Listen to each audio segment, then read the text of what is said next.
Ahorita les doy el enlace de mi página de YouTube donde estoy poniendo estos encuentros. Bien. Entonces volvamos al texto. Miller está hablando del sujeto histérico que toma distancia con relación a todo lo dicho y que la posición subjetiva nada tiene que ver con la apariencia de la persona. Hay hombres grandotes que son como niños. En este caso particular se trata de una mujer muy inteligente, muy culta, que hacía recriminaciones por cualquier motivo. Histérica, al fin y al cabo. Una vez le dije, sí, de acuerdo, a lo que ella respondió con un no. Y comenzó a explicarme lo contrario de lo que había dicho en el momento anterior. O sea, dispuesta a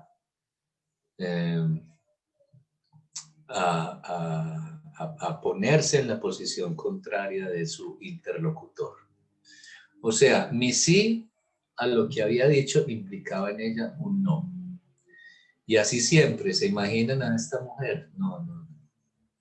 Bueno, de esta manera, de todo hecho anterior, de todo significante que ella producía, tomaba distancia disociándose de él. El sujeto, en tanto histérico, pone en cuestión al significante, al amo, a todo amo. Él va a buscar al amo para demostrarle que a partir de su propia posición de falta en ser, es más potente que el propio amo. Y más o menos a eso se dedica el sujeto histérico. Fue por esta razón que me encantó la frase que el analista americano la semana pasada destacó el caso de una pseudoesquizofrenia. No hay cosa alguna que usted pueda decir para curarme. Era como la posición de esta mujer también. Esa frase responde exactamente a esa fórmula. Sujeto dividido, vector S1, que es la parte superior del discurso histérico, cuando Lacan desarrolla la teoría de los discursos. Es una afirmación, digamos, una firma clínica de la histeria. Pues al mismo tiempo que el sujeto se coloca en situación de absoluta falta, espera algo del otro, algo que él no tiene, pero que en realidad tal vez tenga. Se trata de un sujeto orientado hacia otro, que pide al otro en una posición de humildad. ¿Y a quién se le puede pedir sino al amo? Por favor, una palabra, por favor, nada más que una palabra. Pero al mismo tiempo que constituye al otro como amo, la histérica le demuestra que él es enteramente incapaz de hacer cualquier cosa por ella. Entonces, esta es la posición de la histérica. Digámoslo así, erigiendo un amo para enseguida mostrarle su impotencia, es decir, que está castrado. Construye al otro como amo, aquí lo va a decir Miller otra vez, y al mismo tiempo le demuestra que a partir de su propia falta en ser, es más poderosa que el otro, a pesar de todo lo que éste tenga. Esto es emblemático de la posición histérica. Recuerden que si tienen preguntas, no dejen de hacerlas, por favor. El obsesivo, al contrario, se confunde con el significante amo y llega a análisis solamente cuando se produce cierta discrepancia con ese significante amo. Por eso esa posición de los obsesivos tan terca, de que ellos siempre tienen la razón, de que se la saben todas, que no necesitan psicólogo, se muestran como de piedra. Las mujeres se quejan de que tiene un corazón de piedra y es por esto, por esta posición de confundirse con el amo.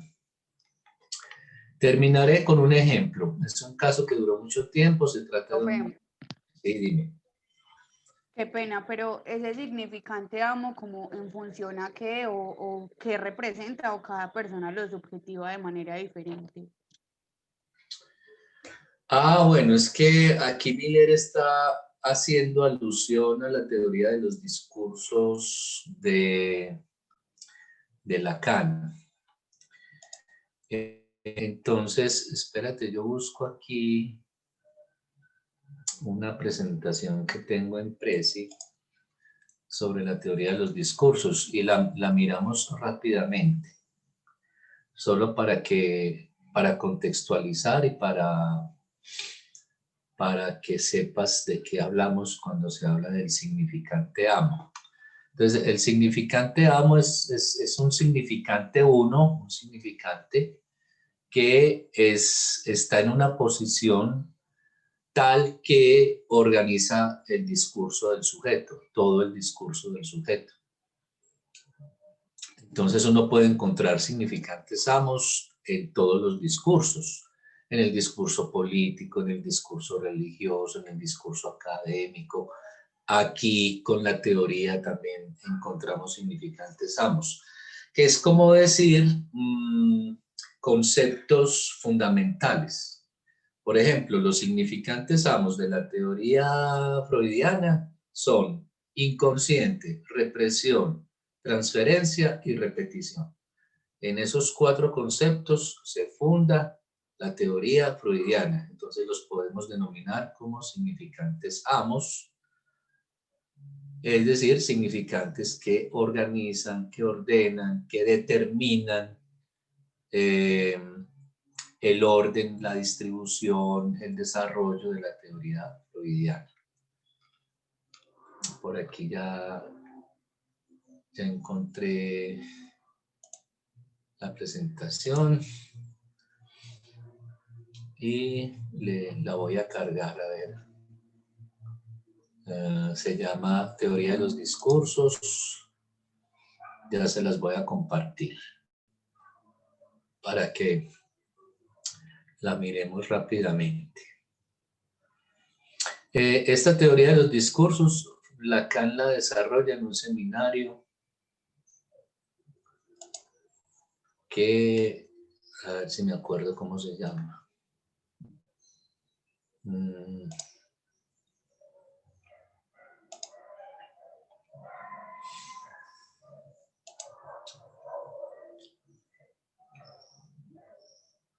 A ver que esto se rectificó. Se puso lento. Bueno, compartir. Entonces miren que ahí está cargando. Vamos a ver si aquí dice en qué seminario Lacan desarrolla la teoría de los discursos.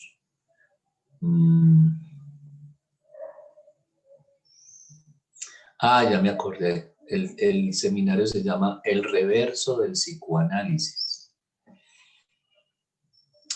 Y el reverso del psicoanálisis es el discurso de la ciencia.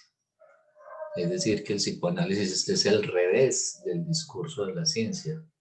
Están como en posiciones contrarias. Ya lo van a ver aquí en esta presentación. Bueno, vamos a ver si arranca.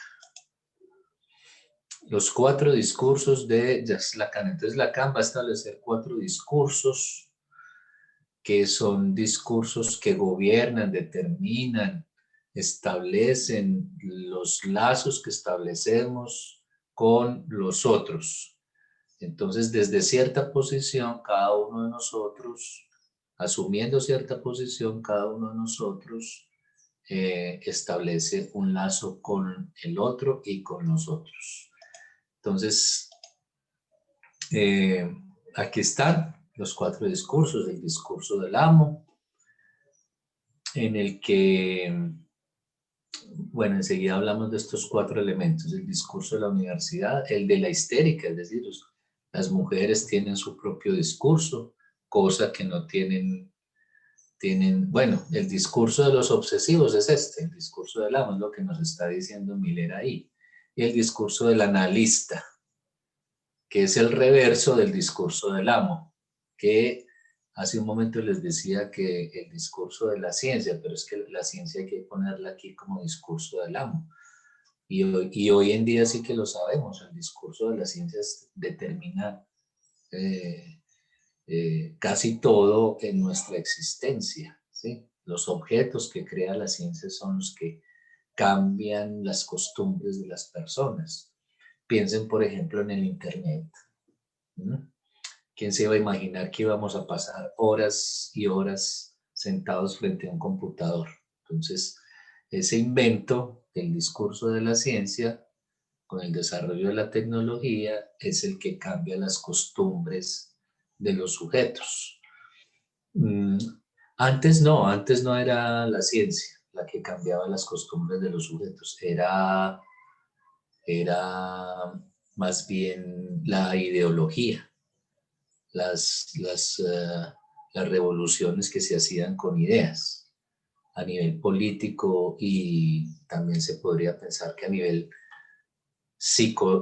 religioso, pero ahora es la ciencia la que manda. Entonces, el concepto de discurso, según la filosofía, Paul Ricoeur dice que el discurso es el acontecimiento del lenguaje y es el que le confiere realidad al lenguaje. Se comprende el discurso como una forma de comunicación perteneciente al lenguaje, hablado o escrito, relacionado con las experiencias desde los significados y sentidos que la gente posee de ello. También se concibe como un acto de expresar, transmitir, comunicar, etc.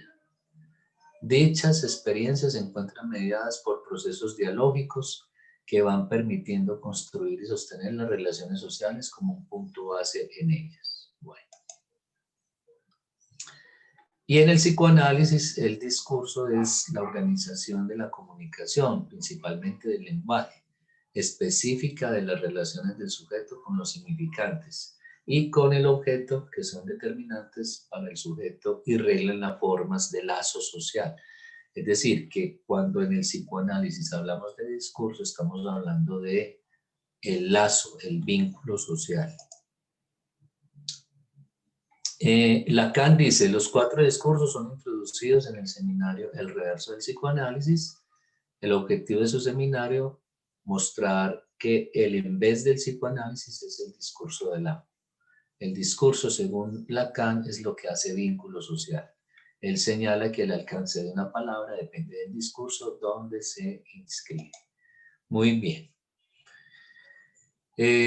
Concepto de discurso. Entonces les voy a mostrar la estructura de los 4 discursos. Entonces, todo discurso se dirige a otro. Se dirige a ese otro a partir de cierto lugar, en nombre de alguien.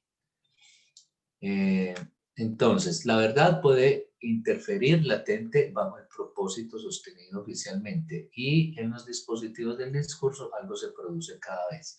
Entonces, estos son los lugares. El lugar de la gente, el que se dirige al otro.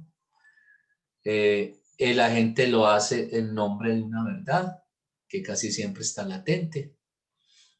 Y de este vínculo, de esta relación, hay un producto, siempre hay un producto. Entonces, así por ejemplo, un sacerdote se dirige a sus feligreses en nombre de la verdad de Dios, y el producto de eso puede ser la unión de los hermanos entre sí, o la identificación de todos los miembros de la iglesia entre sí. Es decir, unidos como hermanos. Ese sería el producto. Entonces, esos son los lugares y estos son los términos que se usan para armar los discursos. El significante amo, que es un significante S1 solo. Así pues, cualquier significante puede ocupar el lugar del significante amo. S2, que es el saber, en la medida en que cuando el S1 se relaciona con un segundo significante, se obtiene un sentido del primer significante, es decir, un saber. Así, por ejemplo, si yo digo profesor y encadeno ese significante profesor, que además es un significante amo, por ejemplo, profesor de psicoanálisis, Entonces ustedes ya saben de qué profesor se trata. No es profesor de culinaria, no es profesor de fitness, sino que es profesor de psicoanálisis. Entonces ustedes ya saben algo de mí. Debajo del significante amo está el sujeto dividido en el lugar de la verdad. Entonces siempre detrás de un amo hay un sujeto dividido. ¿Qué es lo que nos está mostrando Miller en el texto? Que la histérica está dedicada a mostrarle al amo que él es un sujeto en falta. Y el producto de esto es el objeto A plus de goce, que viene de la plusvalía marxista. Bien. Entonces, lugares y elementos. Y a partir de aquí, entonces, se establecen los 4 discursos. Está el discurso del amo, donde el significante de amo está en el lugar de la gente. Y ya vimos la distribución de los otros elementos. El lugar del otro, lugar del saber, el sujeto dividido debajo del significante amo y el producto, el plus de goce. Aquí está el discurso de la universidad, en donde en el lugar de la gente colocamos el saber. Entonces los elementos se van corriendo hacia la izquierda, siguiendo el reverso de las manecillas del reloj. Entonces el saber que estaba en el discurso del amo, en el lugar del otro, pasa al lugar del agente. En el lugar de la verdad queda el significante amo y en el lugar del otro la plusvalía. El producto va a ser el sujeto dividido y en efecto esto es lo que produce la universidad. Sujetos con preguntas, sujetos con ganas de seguir aprendiendo, de seguir estudiando, sujetos que saben que no se las saben todas, digámoslo así. Bien, el discurso de la histérica, el sujeto dividido está en el lugar de la gente. La verdad de la histérica es el objeto que la divide, en el lugar del otro está el amo, por eso decíamos hace un momento, la histérica se dirige a un amo, erige un amo, inventa un amo para enseguida mostrarle que él está castrado. Y el producto de esta relación es el saber. Por eso es tan importante histerizar al sujeto, ya que estamos hablando de la histerización del sujeto en la terapia analítica. Histerizar al sujeto para que produzca el saber inconsciente, el saber que tiene reprimido. Voy rápido con esto porque para que volvamos al texto. Y por último, el discurso del analista. Entonces, Lacan va a insistir en que el psicoanálisis inventa una nueva forma de lazo social, que es la que se da en el dispositivo analítico. Esa relación entre el analista, que está representado aquí por el objeto A, causa del deseo del sujeto, el objeto en el lugar de la gente, en el lugar del otro está el sujeto, el paciente, que viene con su queja, su división, su problema, su sufrimiento. En el lugar de la verdad está el saber inconsciente y el producto de un análisis va a ser ese significante amo que le enseña al sujeto la causa de sus síntomas, la causa de su manera de gozar, la causa de sus problemas y casi siempre va a estar representado por un significante amo que, estando reprimido en el inconsciente, determina toda la posición subjetiva del sujeto. Muy bien, esto con relación a los 4 discursos. Los encuentran en el seminario El Reverso del Psicoanálisis. Manuela no lo conocía, lo de los 4 discursos. Profe, pues yo sí lo había como medio escuchado, pero es que apenas voy con Freud y todavía estoy muy enredada. Lo bueno es que vas a estar enredada con esto toda la vida, entonces tienes un motivo para vivir. Bien. Y seguir adelante, por supuesto, así sea enredada. Bien, entonces miremos este caso.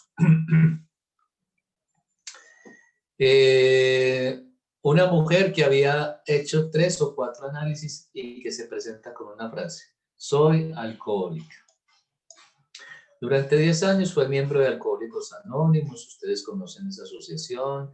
Se curan del alcoholismo entre ellos mismos y en las reuniones, al presentarse los unos a los otros, dicen, soy alcohólico.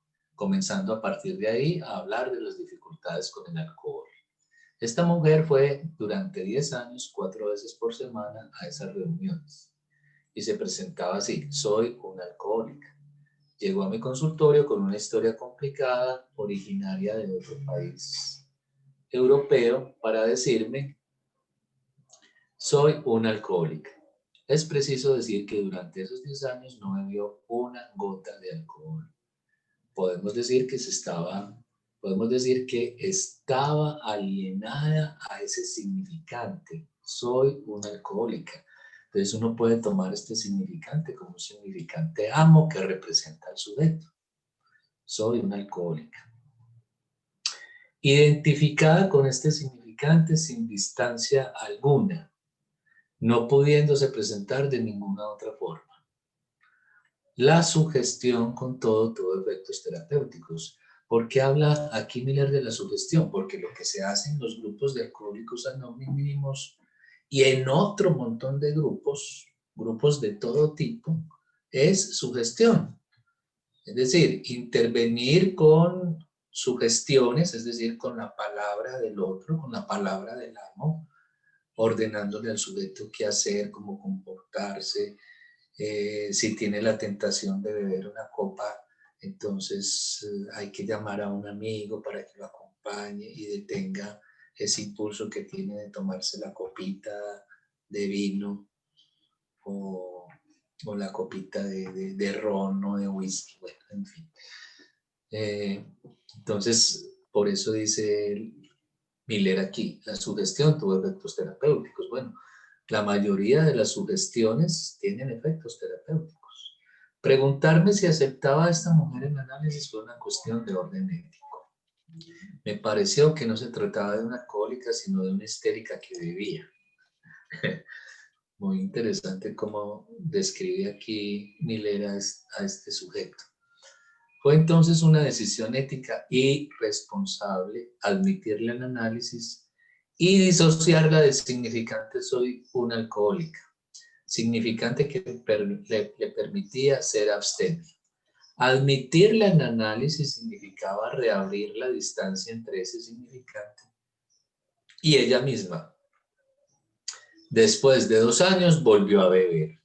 Fue el primer resultado del análisis, mas no fue un efecto terapéutico, sino contraterapéutico.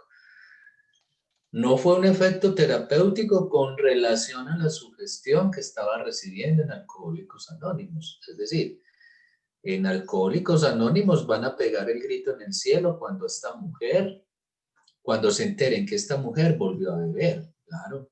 Y en esa comunidad va a ser mal vista ella por haber bebido de nuevo y van a denigrar, van a hablar muy mal del psicoanálisis porque uno de los resultados de su análisis fue volver a beber. Y bueno, ya enseguida van a ver que precisamente eso no está para nada mal, que ella haya vuelto a beber. Muy bien. En este tipo de sucesos se ve que introducir a una persona en una posición de sujeto implica riesgos muy amplios. Entonces, introducir a una persona en una posición de sujeto implica riesgos muy amplios. Riesgos que conciernen a la ética del psicoanálisis. El precio que pagué por esa decisión fue aceptar atender a esa mujer todos los días de la semana. Imagínense, durante 5 años. Y cuando ella quería. O sea, la que decidía las citas era ella. Y en mi experiencia clínica es algo más bien frecuente. Hola, ¿qué más? ¿Sí, Manuela? Ay, profe, qué pena, es que tenía ese micrófono prendido, pero aprovechando ya lo que estás diciendo, pues, y eso de la forma como funciona tan distinto el psicoanálisis a otro tipo de terapéuticas, por Ajá. ejemplo, en cuestión de ¿cómo se dice eso? Pues de la frecuencia, ¿cierto? Mm, ¿con qué fin o como cuál es el motivo por el cual dentro del psicoanálisis se puede ir 2 o más sesiones a la semana pues a análisis? Ah, no, eso depende mucho de la posición subjetiva del paciente. Hay pacientes que necesitan ser contenidos o están pasando por un ataque de pánico, es decir, de angustia, o necesitan pensar rápidamente algunas de las decisiones que están pensando en tomar, o es una persona que anda muy agitada o nerviosa o angustiada, entonces se le dan más citas y a veces se le dan citas durante todos los días de una semana, por ejemplo. Entonces hay que ver caso por caso.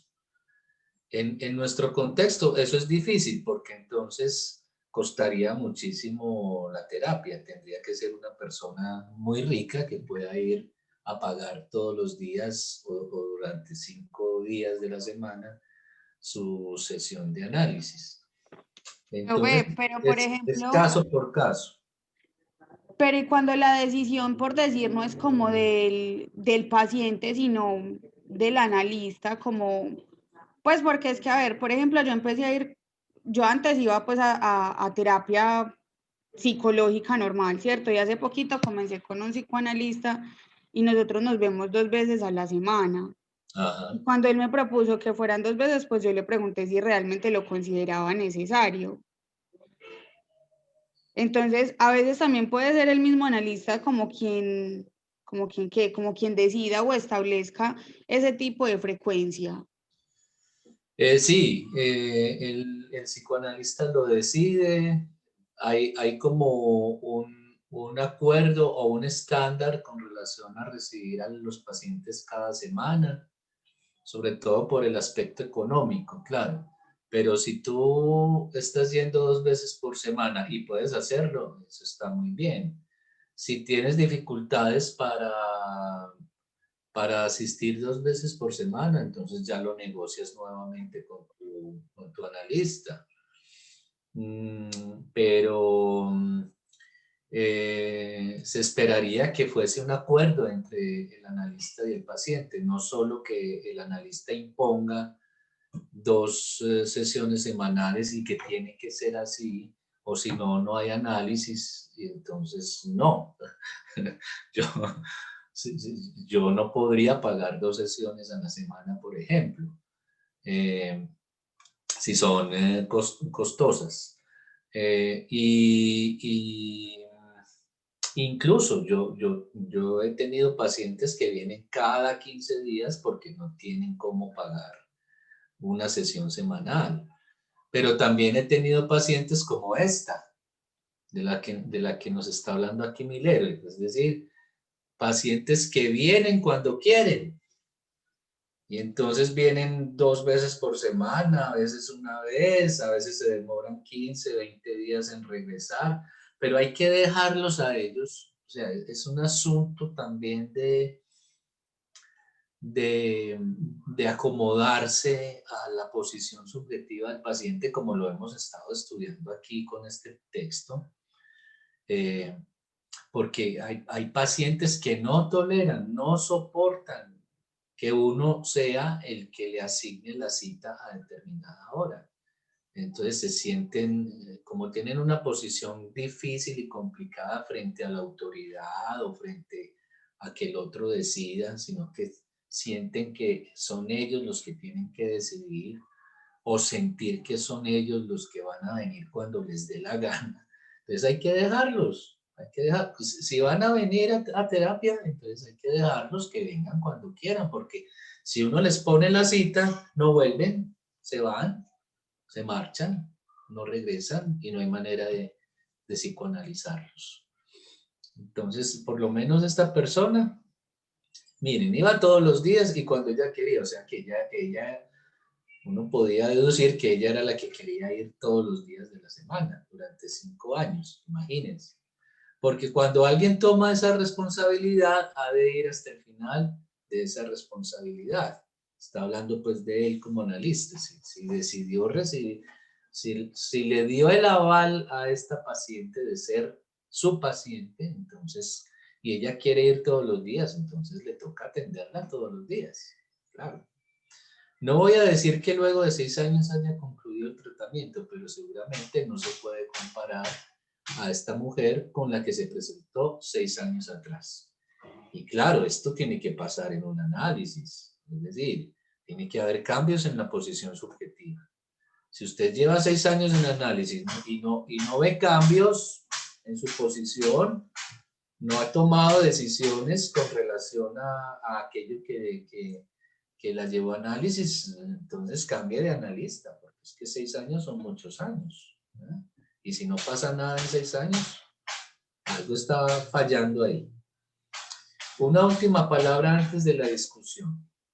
La fuerza del sujeto histérico responde muy bien a la cita que escuché ayer, cita de Demóstenes, pronunciada en la cena por el señor Saar, que se encuentra aquí, editor brasileño de la obra de Lacan y de los trabajos de algunos lacanianos.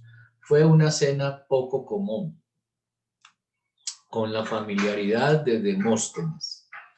Es un editor que no solo produce libros, sino que además es muy culto. Dijo que siempre recordaba esa frase de Demóstenes, la tengo aquí en portugués. Vamos a ver si logramos traducirla o la traduce por aquí. Necio inteiramente todo aquel que, sabéndose mortal, lanza ao rostro do próximo sua boa fortuna ou le exproba adversa. A ver si la traducen por aquí. El señor Saar explicaba que esta frase fue para él un principio de vida y su aplicación se traducía de la siguiente forma. No se ha de ser vanidoso de la propia riqueza y reprobar al otro su pobreza. Se trata de un principio moral de alto nivel. Pero creo que el sujeto histérico va más allá de eso. Él es el que nada tiene. Tiene solo un vacío. El sujeto histérico. El sujeto histérico desde el lugar de su propio vacío, desde el lugar de su pobreza radical, reprueba en el otro su riqueza. Quiero decir que al contrario, reprueba la buena fortuna del otro. En el análisis se puede ver ese lugar inconsciente tan importante siendo ocupado por la mujer pobre, como podemos observar en El hombre de las ratas. O sea, el valor esencialmente erótico de la mujer pobre, que es algo muy característico del amor masculino, ¿sí? Ya lo habíamos visto en la clase anterior, que el obsesivo necesita encontrar en el otro una falta, algo que de cierta manera le permita establecer una dependencia con él en esa posición de amo. Y entonces la mujer pobre, claro, adquiere un valor erótico por lo que nos enseña Freud de las lógicas de la vida amorosa. Lo que nos enseña en esos dos textos en los que él trabaja la psicología del amor, de la más generalizada degradación del objeto amoroso en el hombre, que es esto: una mujer pobre es una mujer degradada y por eso pasa a ser una mujer valorada eróticamente. Y el otro texto es sobre una particular elección de objeto en el hombre, que tiene que ver también con esto, con la elección de una mujer degradada. En general hablamos del sujeto histérico, pero es verdad que hay una afinidad entre la histeria y la feminidad, pues es ella la que nada tiene, es la que puede poner en cuestión a todos los que tienen. Y bueno, y hay mujeres dedicadas a eso toda la vida, a poner en cuestión todo lo de los amos, lo de los hombres, sí, se la pasan como peleando con todo el mundo, incluso hasta con las mismas mujeres. Es por esa razón que es tan importante escuchar a las mujeres. Desgraciadamente no soy una mujer, pero espero escuchar a algunas. Bueno, debate. Dice, ¿sí? ¿Quién? ¿Julie quiere decir algo? Bueno. Dice Araujo, Laires Araujo, cuando usted habló de evaluación clínica de las estructuras clínicas y dijo que esas estructuras no se superponían, hoy usted habló de la posición subjetiva, de la rectificación y de la introducción del sujeto al inconsciente.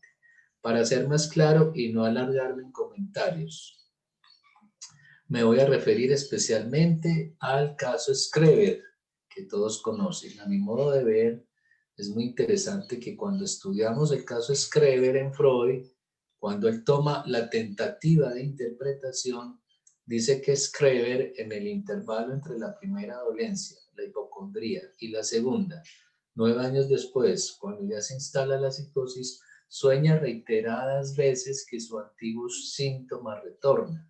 Y Freud, de manera muy sensible, lo interpreta como el deseo de volver a ver a su médico, el doctor Flesching. En el inicio de este trabajo, Freud declara que la esposa de Schreber siente una admiración especial por el doctor Flesching y que conserva su retrato sobre la mesa. Y al parecer ese deseo es formulado en una frase de Freud, pues es el médico que repuso a su marido en buenas condiciones. Enseguida vemos la fantasía imaginaria de ser copulado como una mujer. Parece que Freud toma el caso Schreber, en este punto al que me estoy refiriendo, como si fuese un neurótico. Pregunta Miller, ¿Freud considera el caso como una neurosis? Y Carlos responde, interpreta a Schreber como lo haría con un neurótico, como aquel que desearía ver a su médico. Schreber en ese momento articula su deseo como si fuese un neurótico. Sabemos que Lacan no refuta ese dato de forma explícita y llega al punto de decir que cuando Schreber encuentra a Flesching, este le dice una frase que Lacan objeta, diciendo que es una frase que nunca podría ser dicha. Bueno, esta es una discusión entre eruditos del psicoanálisis sobre el caso Schreber. Entonces, por eso se nos va a hacer aburrida la lectura. Discúlpeme, pero no estoy seguro de entender las cosas que usted dice. Que Freud consideró a Schreber como un caso de neurosis, no propiamente como un caso de neurosis, pero trata a Schreber en relación con su deseo como si fuera un neurótico. No.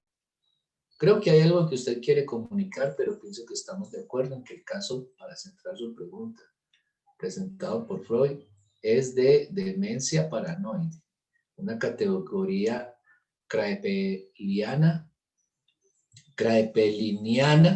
que podemos situar como una categoría intermedia entre la paranoia y la esquizofrenia en términos bleulerianos. Entonces aquí está hablando de Kraepelin, un psiquiatra famosísimo que revolucionó la psiquiatría francesa, y Bleuler, que fue el compañero de trabajo de Freud. Este caso es interesante porque hay aquí rasgos paranoicos y también nos permite tener cierta perspectiva, como por ejemplo los momentos de completo mutismo de Schreber. Interesante que aquí se mencionen rasgos paranoicos. De un esquizofrénico muchas veces no podemos saber nada, pues nunca hablará de eso. Schreber puede más tarde hablar de eso y darnos una perspectiva muy preciosa sobre esos periodos que aparecen como vacíos, pero que en realidad están ocupados por una intensa actividad intelectual. Así, me parece que jamás hubo ninguna vacilación por parte de Freud sobre el diagnóstico, es decir, psicosis. Freud interpreta el sueño de Schreber en el que su antigua dolencia, su antiguo síntoma, retorna como el deseo de volver a ver a su médico y esa tentativa de interpretación parece dirigirse a un neurótico. Se trata de entender ese punto bastante agudo. Creo que usted puntualiza el momento de transferencia que hay en este caso. Es verdad que el deseo de ver a Flechig, una vez más, es testimonio de la transferencia. Y ese es el punto clave de la cuestión preliminar a todo tratamiento posible de la psicosis. Este es un texto que ustedes encuentran en los escritos.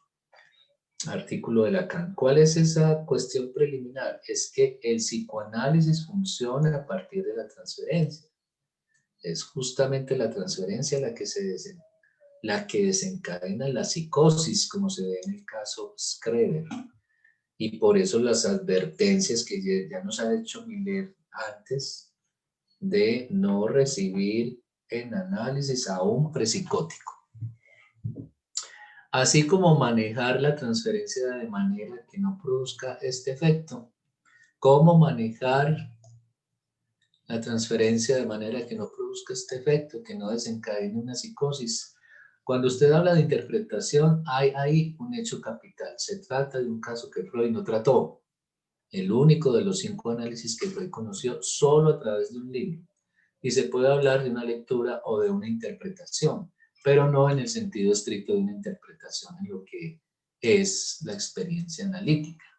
Ese es un punto muy importante y es una lección para nosotros el hecho de que Freud haya hablado del caso Schreber sin haberlo visto jamás, sin ningún contacto con él, sin contacto afectivo, sentimental, solamente a partir del lenguaje. Y eso tenía sentido, pues a pesar del delirio, Schreber insistía en querer comunicarse con los otros. Lacan señaló este hecho en su esquema, afirmando que para él hay ahí los otros a los cuales alguien se dirige. Lo que usted dice nos hace ver los peligros de la admiración. Admirar en demasía conduce a un delirio, sea en la psicosis o en la histeria. El doctor Flechig, que Schreber encontró y a quien deseaba volver a ver, es la causa del desencadenamiento de la psicosis de Schreber. Encontré algo parecido a lo ocurrido con Flechig en ocasión de una conferencia que pronuncié en cierto país europeo. Hay peligros en las conferencias. A la salida alguien me pidió el número de mi teléfono, pues iría un día a París y deseaba una entrevista. Cuando llegó a mi consulta me explicó los efectos de la conferencia, que a partir de aquel momento, no se podía reconocer en el espejo. Efecto, por otra parte, que yo no deseaba. Comenzó con un discurso delirante sobre ese sentimiento extraño que tenía en su cuerpo, claro. Entonces, este es un fenómeno elemental de extrañeza con relación a sí mismo, no reconocerse en el espejo. Entonces, póngale la firma. Es una psicosis paranoica. Entonces, discurso delirante sobre ese sentimiento extraño que tenía en su cuerpo, queriendo que yo justificase los efectos que había producido en él. Se encontraba en un estado de extrema excitación y por mucho tiempo no pude saber si se trataba o no de una psicosis desencadenada a partir de su gran admiración por mi conferencia. Bueno, tuve que verlo 3 o 4 veces en el mismo día, porque venía de un país extranjero. Entonces, Manuela, esto se debe a que el sujeto llegó a París, va a estar unos pocos días y se va a regresar a su país de origen. Entonces, en esos casos se les da citas 3, 4 veces el mismo día. Pasa mucho con los que viajan, por ejemplo, los colombianos que viajan a París durante un par de meses a asistir a un seminario, pero también aprovechar a hacerse su análisis con estos personajes, con Miller o con Laurent, con los psicoanalistas destacados que viven en París. Y ellos lo que hacen es darle 2 o 3 citas diarias durante 2 meses. Entonces es un trabajo muy arduo,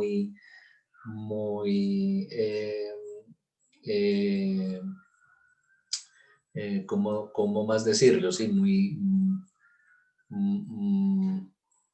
pues arduo, pero estaba pensando en otra palabra. Es un trabajo muy constante, y muy fuerte de análisis, porque imagínate tú dedicado prácticamente todo el día a asistir a análisis y elaborar lo que estés elaborando. Entonces es un asunto bastante exigente. Debo decir que al final del día me di cuenta de que no se trataba de una psicosis, sino de una histeria masculina, imagínense. Muy difícil de distinguir de una psicosis en pleno desencadenamiento, porque él era psiquiatra. Además, el hecho decisivo para esa intuición fue que al día siguiente me trajo un regalo, me trajo de regalo una botella de whisky de la marca Master, la marca Maestro. Entonces, miren, esto es increíble. Un pequeño detalle es lo que le hace saber a Miller que se trataba de una histeria masculina y no de una psicosis. Pero sin ese pequeño detalle, seguramente el sujeto hubiese sido siendo diagnosticado como una psicosis paranoica. Entonces, este detalle, llevarle una botella de whisky de la marca Maestro, fue este hecho y algunos otros los que me hicieron concluir en el diagnóstico de histeria. Es decir, aquí vemos a un histérico erigiendo a un maestro, llevándole un regalo, no cualquiera, no es gratuito que él haya escogido esa marca de whisky, llevándole al maestro Lacan, digámoslo así, a su analista, el maestro Lacan, del cual viene a escuchar una conferencia, este detalle de la botella de whisky con ese nombre. Todo eso duró un cierto tiempo, hubo llamadas telefónicas. Diga alguna cosa para que me cure, porque fueron sus propias palabras las que me dejaron en este estado. Pero finalmente debo decir que el diagnóstico era correcto y que comenzó a trabajar, no como todo el mundo, porque en análisis nadie trabaja igual. En análisis nadie trabaja igual que otro. Más seriamente. Estos son algunos efectos catastróficos de la transferencia, hechos excepcionales. No creo que Freud haya tratado a Schreber como un neurótico. Y sí que la transferencia tuvo un efecto catastrófico sobre Schreber. La transferencia de la que están hablando aquí es la transferencia de Schreber con su médico, con Fleischig. ¿Sí? Porque Freud nunca vio a Schreber, leyó sus memorias. Schreber escribió unas memorias sobre todo lo que le pasaba, escribió unas memorias sobre su delirio y por eso Freud lo pudo investigar. Leer a Schreber para escribir sobre la psicosis. Forbes, mi pregunta es sobre un punto de la primera conferencia del sábado por la mañana, cuando usted hablaba de la evaluación clínica, en el momento en que usted discutía nuestra herencia psiquiátrica y retomaba la importancia del diagnóstico. Al citar explícitamente ese punto de la evaluación clínica, nombró 3 puntos. Fenómenos de automatismo mental, fenómenos concernientes al cuerpo y las relaciones de sentido y la verdad. Muy bien. Mi pregunta es si en relación con esos 3 puntos usted pensó alguna clave que los articule, que pueda ser la lógica de esos 3. Dice Miller, se trata de una tentativa mía de simplificar. La idea de buscar una clave es algo que no se me ocurrió, pero es muy interesante. Mi idea era exponer eso como principio de método, porque en una supervisión, cuando el problema se plantea, hay que preguntar, ¿usted buscó fenómenos elementales? ¿Usted encontró o no fenómenos elementales? En la experiencia cotidiana son una lista de preguntas, no automáticas, está claro. Hice una distinción muy simple, lo mental, lo corporal y lo que es del orden del lenguaje. Es una distinción un poco del exterior. Desde el interior del discurso psicoanalítico se podría formular de otra manera. Hay fenómenos elementales de orden imaginario. Son los fenómenos corporales. ¿Y por qué de orden imaginario? Porque el cuerpo es la imagen que el sujeto se hace de sí mismo. Es por eso. Piensen en la fase del espejo. Entonces, fenómenos de orden imaginario, tal como Lacan dice, el cuerpo es lo imaginario. Otras veces dice otra cosa, pero con esta misma referencia. Otras veces dice, hay fenómenos elementales del orden simbólico, como las voces, las frases, y lo que se relaciona con el lenguaje en esta categoría. Hay fenómenos elementales que ponen en evidencia lo real, por ejemplo, el carácter de certeza de la imposición de las alucinaciones. Bueno, para cernir fenómenos elementales bien constituidos, digámoslo así, son necesarias esas tres vertientes de los fenómenos. El sujeto puede decir, no puedo reconocerme en el espejo. Se puede decir que encontramos ahí la despersonalización de la histeria, constituyendo también un hecho la pérdida de identidad que eso implica. Pero cuando el sujeto, de cierto modo, manifiesta esa pérdida de la imagen, lo hace como un desafío. No puedo reconocerme en el espejo. ¿Qué dice usted de eso? Ven ustedes aquí una alusión. Un psicótico no desafía con sus alucinaciones, por el contrario, lucha para decir que eso es real. Pero en el caso de la histeria está siempre presente la imagen. En las alucinaciones histéricas, las alucinaciones histéricas son el orden de la imagen, mientras que no ocurre así en la psicosis. En esta última hay una certeza absoluta, completa, en un mundo confuso. En la histeria es la propia alucinación la que resulta confusa. En fin, acepto la sugerencia de buscar una formalización, una articulación de esto que solo enuncié. Bueno, Profe, dime, Manuel. una persona con una estructura psicótica, pues, o por ejemplo, ya con un diagnóstico de esquizofrenia, donde las alucinaciones, pues, estén presentes y eso, puede ser uno de los efectos terapéuticos, independientemente a si va a un psicólogo o a un psicoanalista, el hecho de reconocer que eso es una alucinación. ¿Sí me hago entender? Sí, que si en un psicótico se puede dar que él reconozca que eso es una alucinación y si eso es terapéutico.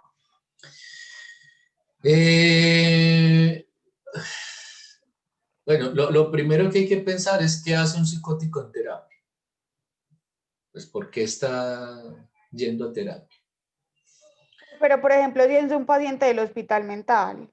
Ah, bueno, entonces ya el contexto es distinto, está bajo el cuidado de psiquiatras, debe estar medicado seguramente. Si se excita o se pone agresivo, entonces vienen otras intervenciones, en fin. Muy bien. ¿Sabes a quién me recuerdas? A el caso que presentan en la película Una mente brillante. El caso de John Nash, que además fue un caso real. John Nash, que además ganó un premio Nobel de Economía por una teoría que hizo sobre los juegos, se llama la teoría de juegos, que hoy todavía se aplica en muchos ámbitos de discurso de la economía. Y otros además, incluso la psicología. Hay corrientes de la psicología que se han apoyado en la teoría de los juegos para hacer sus producciones académicas. Bueno. ¿Qué pasó con John Nash? Que, bueno, pasó por hospitales psiquiátricos. En la película muestran su delirio, es un delirio esquizoparanoide, es decir, tiene fenómenos elementales relacionados con la fragmentación de su cuerpo y tiene una psicosis paranoica. Y él alucina 3 personajes. Manuela seguramente vio la película. A una niña, a a un igual, a un compañero, a un partener, alguien como él, y alucina a un tipo que es como de la CIA o del FBI, que hace parte como de su delirio, porque su delirio tiene que ver con que él ha sido elegido para hallar un código secreto, y por eso se dedica a leer revistas y periódicos para tratar de deducir, dilucidar, encontrar ese código secreto para el cual él fue reclutado por la CIA. Entonces, ¿qué pasa? Que John Nash, que además es un tipo brillante, muy inteligente, no todos los psicóticos son así, empieza a darse cuenta de cuando alucinaba. Entonces se da cuenta de que está alucinando porque la niña que alucina, nunca crece. Siempre es la misma. Pasan los años y la niña sigue siendo igual. Entonces él cae en cuenta, cosa que es excepcional, casi que se podría decir que eso solo lo sabe John Nash, este psicótico. Él se da cuenta cuando está alucinando, porque se le presentan esos tres personajes y particularmente el de la niña, la alucinación de esa niña es lo que le hace saber a él que se trata de una alucinación, porque la niña no cambia, no crece, siempre es la misma. Entonces, sí, Manuela, un psicótico puede excepcionalmente saber que lo que está viendo frente a él es una alucinación, pero digo que es excepcional porque no todos los psicóticos tienen la inteligencia de un tipo ganador de un Nobel como lo fue John Nash. No sé si te respondí, Manuela. Sí, sí, gracias. Ok. Bien, Tolipán pregunta, es sobre una diferencia que no conseguí entender bien entre lo que usted dijo por la mañana, la importancia de la puntuación del analista en el sentido de fijar la posición subjetiva, y lo que dijo después, la fijación como una superficialidad. Y la misma superficialidad como una fijación. ¿Cuál es el criterio para fijar la posición subjetiva y para desplazarla? La palabra fijar efectivamente necesita una corrección. Es necesario permitir una localización al sujeto, que el sujeto pueda localizarse. Sugerir y localizarse. Y cuando dije fijar, no se trata de una fijación definitiva, y sí de dar al sujeto un punto de referencia. Dar al sujeto un punto de referencia, un lugar a partir del cual pueda eventualmente disociarse. Fijar y decir es eso. Lo que hablábamos el otro día, que el paciente dice algo y la mejor intervención del psicoanalista es decirle sí, es eso. Ah, doctor, creo que soñé con mi madre. Sí, soñó con su madre. Cuénteme más. Entonces, fijar y decir es eso para permitir que el sujeto tome una distancia con relación a ese punto. Fijar no es identificarlo con eso, pero sí indagar si eso es realmente lo que quería decir para obtener una explicitación de su posición subjetiva con relación a aquel punto. En su trabajo, María Cecilia Ferretti se refirió a la siguiente puntuación. Soy un buen perdedor. Ella había destacado ese punto en un caso. El número reciente de Ornicar está consagrado al cálculo de la interpretación. Esta es una revista del campo lacaniano, de la escuela lacaniana de París. Incluso creo que es mucho más antigua, antes de la fundación de las escuelas. Durante un año entero o más estudiamos ese tipo de puntuación, de interpretación analítica con frases o palabras muy cortas. El sujeto dice, Soy un buen perdedor, y el analista puntúa eso.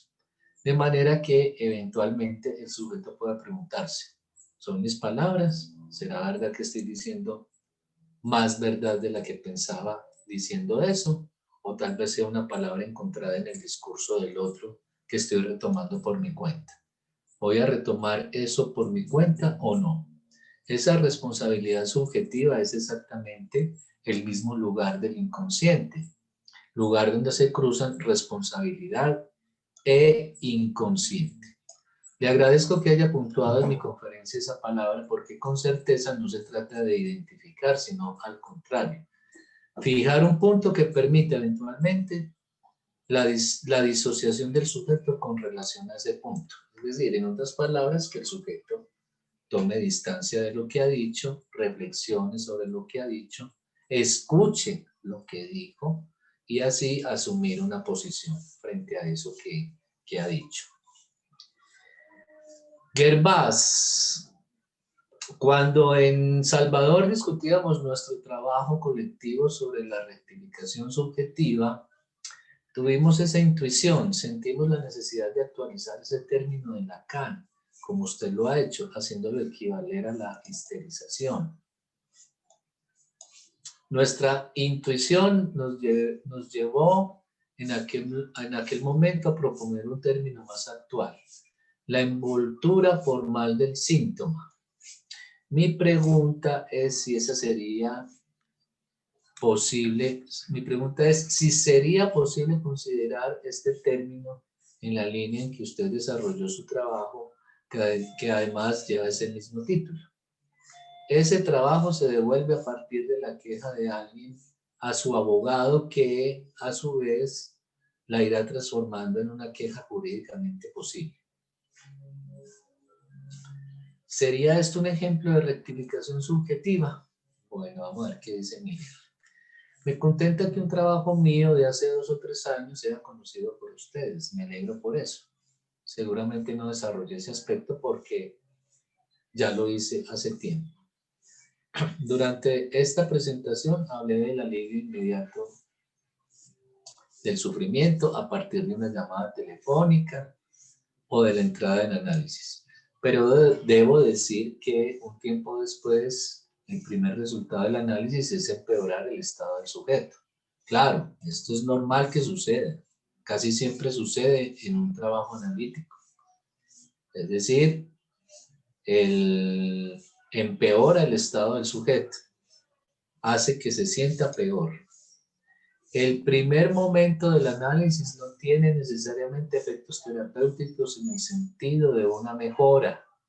Al contrario, el hecho de comenzar a no entender nada de lo que es su propia vida tiene como efecto sintomatizar toda la vida del sujeto. En efecto, repito, eso sucede corrientemente en todo análisis. Aceptar las recriminaciones y las desvalorizaciones que recibía del marido, siempre las mismas, todo eso formaba parte de la vida del sujeto hasta el momento en que, entrando en análisis, percibe que eso es un síntoma, que no es nada natural. Está hablando de esa paciente al lado de ese hombre que va donde Miller a pedirle ser su paciente, pero Miller le interviene, si lo recuerdan bien, interviene, pues el paciente llega a terapia a decir, pensé en llamar para no continuar con mi análisis, y entonces Miller le dice, bueno, entonces dejemos ahí, y le cobra además carísimo por esa sesión. Bien, si recuerdan pues el caso. Percibir que nada en la existencia del sujeto es natural resulta ser una sintomatización generalizada de su vida. Comparé eso cierta vez con una cristalización. Ustedes saben que en química, cuando se pone un cristal dentro de una determinada solución, toda la solución inmediatamente se cristaliza. establecía una comparación entre ese cristal y el sujeto supuesto saber. Este elemento de disociación entre enunciado y enunciación que, una vez introducido, cristaliza el síntoma. Bien. Podemos localizar ese efecto en la persona que se presentó como alcohólica. Cuando ella decía soy alcohólica, sabía lo que era. Entonces, en el momento en que a través de la asociación libre se ve disociada de ese significante que repetía en las reuniones de Alcohólicos Anónimos, ella se escucha decir, soy una alcohólica, pero tal vez sea una mujer. Ese es en los primeros momentos el resultado del análisis. No sé quién soy. Y este es el resultado de todo análisis. Cuando este avanza, el sujeto siempre termina concluyendo, no sé quién soy, no sé qué quiero, no sé por qué creo en esto. Bueno, en fin. Y por eso vuelve a beber, específicamente en el caso de esta mujer. Soy no, soy una alcohólica, pero tal vez sea una mujer. Y siendo una mujer, pues vuelve a beber. Cuando sabía que era una alcohólica, no tenía necesidad de beber. Solo repetía, soy una alcohólica. Pero en el momento en que deja de repetir ese significante, comienza de nuevo a beber. Con esto presenta un síntoma que no le era fundamental y el alcoholismo funcionaba como un revestimiento de su demanda histérica. En el curso del análisis, después de 5 o 6 años, mejoró considerablemente. No solo dejando de beber, sino también recuperando un recuerdo de su padre, según el cual, cuando era pequeña, su padre le dio un poco de alcohol para animarla, pues se encontraba llorando desconsoladamente. Miren qué recuerdito tan importante este. En la determinación de la elección de un objeto de consumo compulsivo. Una pregunta. Sí. Ahí en donde usted dice que el recuerdo, ese recuerdo, esa primera experiencia, ¿cómo le digo? Esa primera experiencia que ella tuvo con el alcohol, ¿fue lo que pudo inducirla al ya ser adulta a beber alcohol o...? Sí, claro, claro, es lo que estoy diciendo. Sí, pero esto puede suceder con la mayoría de las personas que les dan alcohol cuando están pequeños en el futuro. No. ¿Alcohólicos o no necesariamente? No necesariamente, por supuesto que no. Incluso, por lo general, lo que sucede con los niños a los que les dan alcohol, a probar alcohol, es que les disgusta tanto, les parece tan horrible, les molesta tanto el sabor del alcohol, que además es verdad, el alcohol, bueno, eso es relativo también, pero cuando un niño prueba una cerveza o un aguardiente o un ron, hace una cara horrible y además muchos sujetos, no digamos todos, muchos sujetos no vuelven a probar el alcohol en su vida. Ah, ya. O sea que les puede hacer como el efecto contrario.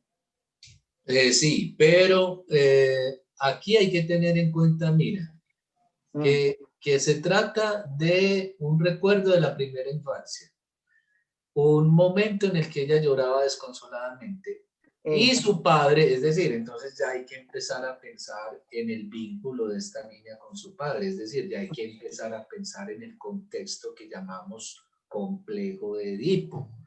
Entonces no es cualquier cosa el encuentro con un padre que le da alcohol en un determinado momento por el que ella estaba pasando. Entonces es en particular, por eso esto sí hay que verlo caso por caso, es decir, esos recuerdos de la primera infancia que tenemos reprimidos y que retornan a nuestra conciencia en un trabajo de análisis, eso ya sí es un asunto absolutamente singular, particular, Porque ya tiene que ver con la forma en que caso por ella caso. se vinculó con ese padre. Sí, claro. Ujú. Y no solamente el vínculo con el padre, sino el vínculo con ese objeto que es el alcohol y cómo determina en ella la elección del alcoholismo, digamos así, Sí. para su vida de adulta. Ajá, gracias, profe. Así como en Sabina, por ejemplo, en Un método peligroso, en la película Un método peligroso, Sabina trae a la memoria el recuerdo de ese papá que le daba nalgadas. Entonces también hay que pensar en el contexto, el complejo de Edipo, al lado de un padre con el que tenía un vínculo estrecho, pero el papá gustaba de castigar a sus hijos dándoles nalgadas, y Sabina, en lugar de experimentar dolor, sentía muchísimo placer cuando su papá le pegaba. Entonces ahí se constituye esa forma particular que va a elegir el sujeto para gozar, es decir, para obtener una satisfacción con un objeto. Aquí es el alcohol y en Sabina son las palmadas. No sé, Gloria, si te quedó Sí, más claro. ya, quedó claro, profe, gracias. Entonces, el recurso del alcohol durante una parte de su vida dependía de ese hecho. Entonces, el centro de la cuestión no era el alcohol, sino el padre. Claro. El alcohol tenía su valor únicamente como aquello que fue dado por el padre en un momento de pánico. Entonces, no es cualquier cosa, es esa escena, esa experiencia de esta niña en este momento de su vida. Primera infancia. Bien, vamos a dejar por hoy aquí y continuamos entonces dentro de 8 días con esta discusión que abrió Miller en su seminario. Julie, Manuela, Gloria, muchas gracias por su Gracias. atención. Profe, recuerde que nos dijo que nos iba a dar el link donde está colocando todas estas. Sí, enseguida se los envío por correo, listo. Hágale pues, profe. Gracias, que esté bien. Bueno, chao. Gracias. Chao, gracias. Chao, chao, chao.